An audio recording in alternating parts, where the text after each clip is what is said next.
The situation is devastating, horrifying. Rural communities are losing their livestock because they don't have enough food to feed them. In World Business Report in just a moment, we'll hear about the situation facing some African countries if food exports from Ukraine don't start up again soon. The ramifications of the war are also being felt at fuel pumps. How might that be affecting the money in your pocket?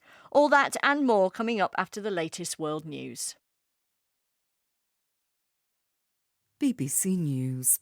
An 11-year-old girl who survived a school shooting in the US state of Texas last month has given details of what happened when the gunman entered her classroom.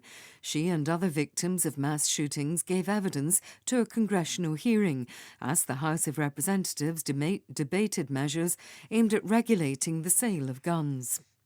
President Biden will shortly open a summit of the Americas that's intended to boost regional cooperation, but has been marred by a row about attendance. Washington didn't invite the leaders of Cuba, Nicaragua and Venezuela. Partly in protest at this, Mexico, Guatemala, Honduras and El Salvador are all staying away.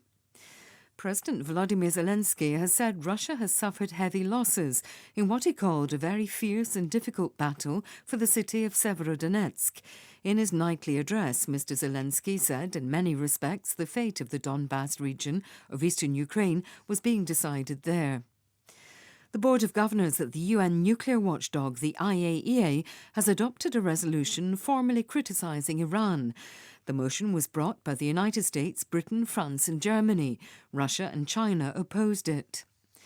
A new report has found a rapid increase in the number of people living in hunger in Brazil over the past 2 years.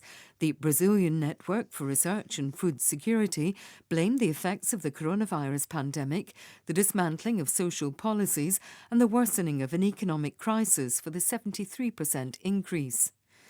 The Clooney Foundation for Justice has said dealers who trade plundered antiquities with armed groups should be prosecuted for complicity in war crimes or financing terrorism. The campaign group is unveiling the results of a 2-year inquiry into the theft of artefacts in 4 Middle Eastern countries.